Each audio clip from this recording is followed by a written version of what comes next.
Saat firman Tuhan diberitakan, duduk manis dan dengarkanlah. Karena saat Tuhan berfirman, Dia memberkati kita. Halo adik manis dimanapun berada. Kali ini Paman Gabriel akan berbagi kisah dari Matius 13 ayat yang ke-1 sampai dengan ayat yang ke-9 untuk adik-adik semua. Kisah tentang seorang penabur yang menaburkan benih-benihnya. Tersebutlah pada waktu itu ada seorang penabur yang keluar. Dia membawa benih-benih di dalam kantungnya, berjalan menuju ke ladang. Dan sesampainya di ladang, si penabur mulai menaburkan benih-benihnya. Benihnya mulai ditaburkan ya, ditaburkan. Nah, tahukah adik-adik, benih yang ditaburkan itu ternyata berbeda-beda jatuhnya. Ada yang jatuh di pinggir jalan. Lalu datang burung-burung. Burung-burung datang. Nah, si burung-burung ini mematuk benih-benih yang jatuh di pinggir jalan sampai habis. Tidak ada lagi.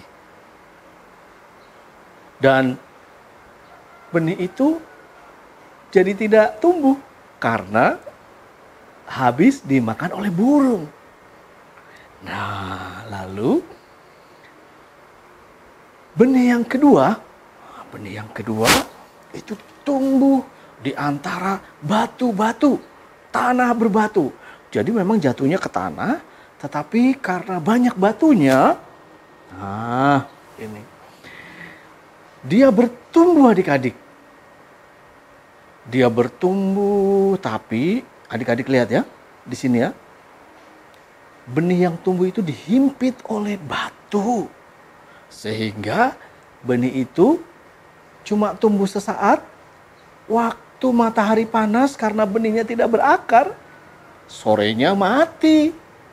Dan benih itu akhirnya tidak bertumbuh adik-adik. Nah, yang ketiga adik-adik, ada benih yang tumbuh di tanah, tetapi tanah itu dipenuhi dengan semak berduri adik-adik.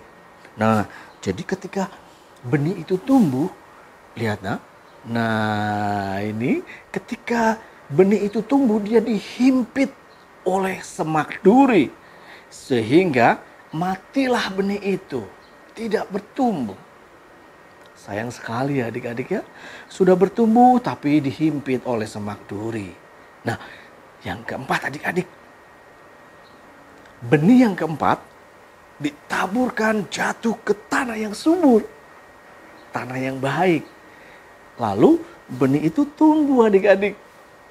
Nah ini ya, tumbuh benihnya. Lalu setelah tumbuh baik, daunnya juga bagus, berbuah. Ada yang 10 kali lipat, ada yang 30 kali lipat, ada yang 100 kali lipat. Nah adik-adik, demikianlah kisah tentang penabur yang diceritakan oleh Tuhan Yesus. Kisah ini ingin mengajarkan kepada kita, orang-orang percaya, adik-adik yang manis sekalian, ketika kita mendengarkan firman Tuhan, menerima firman Tuhan, menaruh di dalam hati dan melakukan firman Tuhan itu, maka itu seumpama benih yang jatuh ke tanah yang baik adik-adik. Dia akan tumbuh besar dan akan berbuah. Nah, semoga kita semua bisa menjadi orang-orang yang mendengarkan firman Tuhan dengan baik, menyimpan firman Tuhan di dalam hati kita, percaya kepada firman Tuhan dan melakukan firman Tuhan. Sehingga firman Tuhan bisa bertumbuh dalam kehidupan kita. Hidup kita menjadi kehidupan yang diberkati. Seumpama pohon yang tadi berbuah 100 kali lipat. Sampai jumpa di cerita selanjutnya ya, bersama Paman Gabriel. Tuhan Yesus memberkati. Salam Online Church Ministry. Saat firman Tuhan diberitakan,